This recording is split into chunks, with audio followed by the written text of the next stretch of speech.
हो नमस्कार लल्लू भाऊ. नमस्कार. जय महाराष्ट्र. जय शिवराय. जय श्रीराम. जय श्रीराम भाऊ. तर आज किती म्हशी दिल्यात?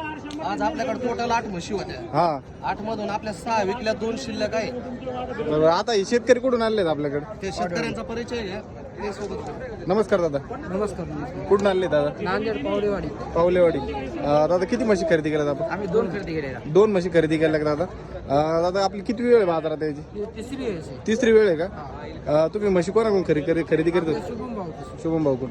तर बघू शकता मित्रांनो, आता शुभम भाऊ नाही आपले लल्लू भाऊ आपल्या सोबत आहे. त्यांनी 2 म्हशी आपल्या घोड्यावर म्हैस बाजारातून खरेदी केल्या आहेत. दादा किंमत काय झाली? 2,65,000 जोडा घेतलाय का? जोडा घेतला. एकदम क्वालिटीच्या म्हशी त्यांनी घेतल्या. तुम्ही म्हशी बघा व्हिडिओच्या माध्यमातून. खाली झाल्या का दादा? एक काम आहे, एक 8 दिवसाची कच्ची आहे आणि एक खाली झाली. म्हशी पूर्ण असं आहे, एकदम व्यवस्थित दाखवा. वाढ बरं तर मग तुम्ही म्हशी बघू शकता व्हिडिओच्या माध्यमातून. एक खाली झालेली आणि एक 8 दिवस कच्ची. एक नंबर क्वालिटीच्या भाऊ. 2,65,000 दिल्यात का? हो 2,65,000 खाली झाले. याच्यात काय बोली दिलेली? त्यांना अंगाची, हा सडाची बोली दिली. मित्रांनो दोन्ही म्हशी बघू शकता. म्हशी एक नंबर क्वालिटीच्या आणि मोरा जातीतले म्हशी आहेत. आपल्या शोमदादांनी खरेदी करून जर तुम्हाला अशाच म्हशी खरेदी करायच्या असेल तर मी स्क्रीनवर कॉन्टॅक्ट नंबर देतो. तुम्ही येऊन बघा आणि म्हशी खरेदी करा.